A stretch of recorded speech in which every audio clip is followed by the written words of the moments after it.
राहुल गांधी ने गोदी मीडिया को चूहा कह दिया तो पूरे देश में बवाल हो गया। बवाल कौन कर रहा है? वही लोग कर रहे हैं जिसके बारे में गोदी मीडिया, जिनके लिए इन शब्दों का प्रयोग किया जाता है। नमस्कार, मेरा नाम है सिमरनजीत सिंह। राहुल गांधी लोकसभा में विपक्ष के नेता हैं। आज राहुल गांधी संसद के पास, संसद के बाहर कुछ पत्रकारों से वार्ता कर रहे थे। अमित शाह के विषय में बोल रहे थे।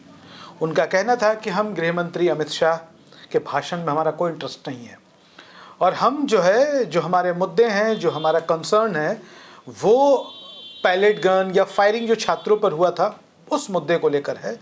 हमें इस बात का जवाब दिया जाए कि आदेश किसने दिया था। लेकिन इस बीच में राहुल गांधी अपनी बात कह रहे थे। सामने खड़ा या खड़ी जो रिपोर्टर थी, उसने राहुल गांधी को टोकना शुरू कर दिया। इस पे राहुल गांधी ने बड़े संयमित तरीके से उसको रोस्ट कर दिया। राहुल गांधी ने कहा कि आप ये बताइए कि जब अमित शाह बोलते हैं, होम मिनिस्टर बोलते हैं, तो क्या आपकी हिम्मत होती है कि आप उनकी कही गई बातों को बीच में टोक दें? नहीं ना। तो फिर मैं यानी कि जब राहुल गांधी जब बोलते हैं तो आप बीच में क्यों टोकती हैं? सवाल भी सही है।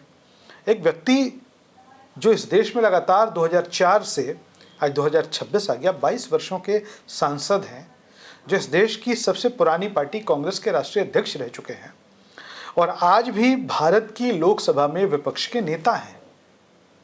और देश में अगर लोकप्रियता के पैमाने पर बात करें तो मूड ऑफ द नेशन जो आया अभी पोल ट्रैकर का, उसके हिसाब से आज की तारीख में राहुल देश के सबसे लोकप्रिय नेता हैं। जब राहुल गांधी किसी मुद्दे पर बोल रहे हैं, अपने विचार रख रहे हैं, तो बीच में टोकना कहाँ तक उचित है? लेकिन अब राहुल गांधी ने मीडिया की तुलना चूहे से कर दी। इसके बाद कई तरह के सवाल खड़े होने लगे और सोशल मीडिया पर लोग तरह तरह की बातें करने लगे। लेकिन हम देख रहे थे, आरजेडी की प्रवक्ता हैं डॉक्टर कंचना यादव, नारी शक्ति का प्रतीक उन्हें मान सकते हैं, बड़ी मजबूत तरीके से अपनी बात रखती हैं। विचारधारा पे अडिग रहकर गोदी मीडिया को कैसे आईना दिखाया जाता है या मर्यादा में रहकर विपक्षियों पर कैसे प्रहार किया जाता है, ये हम देखते हैं कंचना यादव के डिबेट में सुनने को मिलता है। कंचना यादव ने कहा कि राहुल गांधी जी ने आज गोदी मीडिया को चूहा कहा, उसकी चूहे से तुलना की। कंचना यादव ने कहा कि देखकर कलेजे में ठंडक आई। दरअसल ये लोग जो है, ये चूहे से भी बदतर हैं। अब आपको बता दें कि दलाल पत्रकारों को इस बात पर ज़रूर बुरा लगेगा कि राहुल गांधी ने उनकी तुलना चूहे से कर दी है, लेकिन आप यकीन मानिए, देश की बहुसंख्यक आबादी राहुल गांधी के इस बयान से खुश है। मीडिया ने अपना चरित्र ही ऐसा बना दिया है पिछले 12-13 सालों में कि लगता है कि पत्रकारिता नहीं, स्पष्ट तौर पर पक्षकारिता हो रही है और दलाली की जा रही है। राहुल गांधी के बयानों पर जिनको तकलीफ हो रही होगी और जिनके ट्वीट और फेसबुक पोस्ट सामने आएंगे, समझ लीजिए वही असली गोदी मीडिया है। लेकिन एक बात में राहुल गांधी की सराहना भी करनी होगी कि बंदे में दम है, बंदे में ताकत है कि एकदम जो बोलना था सरेआम बोल दिया, मुंह के सामने बोल दिया और ललकार दिया। अपनी इसी ताकत, हिम्मत और साहस की वजह से राहुल गांधी जाने जाते हैं। बड़ी बड़ी बातें कही जाती हैं देश में। भारत का ही नहीं, विश्व का सबसे बड़ा राजनीतिक दल है भारतीय जनता पार्टी बताया जाता है। हम ऐसा नहीं मानते। राष्ट्रीय स्वयंसेवक संघ को सबसे बड़ा संगठन बताया जाता है और बताया जाता है कि 150, 200 और पता नहीं कितने उसके आनुषंगिक संगठन हैं। कई राज्यों में सरकारें हैं। इतनी मजबूत बीजेपी, केंद्रीय एजेंसियां उनकी, सीबीआई उनका, ईडी उनकी, इनकम टैक्स उनका, सब उनका। इसके बावजूद राहुल गांधी इनसे थोड़ा भी खौफ नहीं खाते। सत्ता की आंखों में आंखें डालकर शासन को चुनौती देने का मादा रखने वाले नेता का नाम है राहुल गांधी। राहुल गांधी जब बोलते हैं पूरा देश सुनता है। आपको बता दें कि आज मीडिया की अगर ऐसी गति हुई है, अगर आज मीडिया के बारे में लोग ऐसा कह रहे हैं, चूहे से तुलना कर रहे हैं, तो मीडिया ने अपनी गति खुद ऐसे ही बनाई है। सत्ता के चरणों में लोट लोट कर मीडिया ने आज अपने आप को इस मुकाम पर पहुंचा दिया है।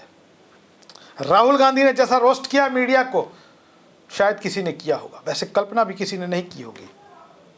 आप देखिए, कांग्रेस को बदनाम करने के लिए, विपक्ष को बदनाम करने के लिए इस देश की मीडिया ने क्या कुछ नहीं किया। शाम होते ही मुर्गा लड़ाई शुरू करा दी जाती है। जी, मैं मुर्गा लड़ाई उसे नाम देता हूं। डिबेट के नाम पर घनघोर सांप्रदायिक एजेंडे को सामने रखकर के देश में नफरत का माहौल बना दिया जाए और ये बैठ करके आपस में बाती करवाते हैं, एक दूसरे से झगड़ा तो कराते ही हैं, लेकिन उस डिबेट से जो निकल कर आता है स्टूडियो से ज़्यादा माहौल देश का खराब होता है। आज कोई इस पर चर्चा करने को तैयार नहीं कि देश के माहौल को जहरीला बनाया किसने। अरे सच को सच कहिए, गलत को गलत कहिए। आस्था अपनी जगह, श्रद्धा अपनी जगह है, उसका किसी मीडिया के डिबेट और राजनीति से क्या लेना देना है। हम सब अपने अपने घर में अपने धर्म का बड़े आस्था पूर्वक, नियम पूर्वक पालन करते हैं, लेकिन उसे टीवी डिबेट में लाने की क्या ज़रूरत है। ये मीडिया लेकर आई है। और आप इनकी खबरों को देख लीजिए, इनकी खबरों के टाइटल को देख लीजिए, आप समझिए कि आपके दिमाग में उस वक्त क्या आता होगा। जो आता होगा हम उसका उच्चारण भी यहाँ नहीं कर सकते हैं। मन सोचने लगता है कि यह देश कभी महात्मा गांधी, पंडित जवाहरलाल नेहरू, सरदार पटेल, लाल बहादुर शास्त्री और उसके बाद आधुनिक भारत में देखें तो डॉक्टर मनमोहन सिंह, स्वर्गीय अटल बिहारी वाजपेयी जैसे, सुषमा स्वराज, अरुण जेटली जैसे नेताओं को इस देश ने देखा है। शासन अटल जी का भी रहा इस देश में, लेकिन जो चरित्र अपना मीडिया ने अभी बना रखा है, ऐसा पहले कभी नहीं होता था।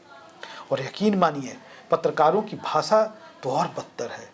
हालांकि मीडिया डिबेट पे मेरा एक व्यक्तिगत रूप से मानना है कि पता नहीं क्यों राजनीतिक दलों के जो प्रवक्ता हैं, खास तौर से विपक्ष के, वो जाते ही क्यों हैं इन डिबेट्स में। भाई पत्रकार का मतलब होता है कि अपने बात को कह देना, मुद्दे को बता देना और पक्ष लेना। यहाँ तो एक पक्ष वो खुद ही बने रहते हैं, वैसे में क्या पत्रकारिता होगी।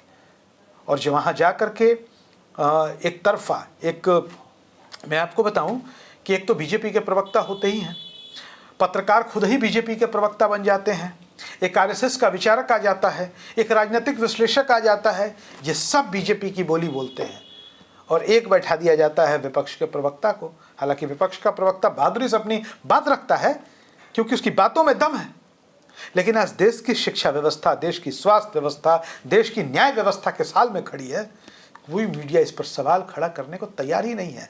अब तो लोग भी मीडिया नहीं देखते, अच्छे घरों में, पढ़े लिखे घरों में न्यूज़ चैनल्स नहीं देखे जाते।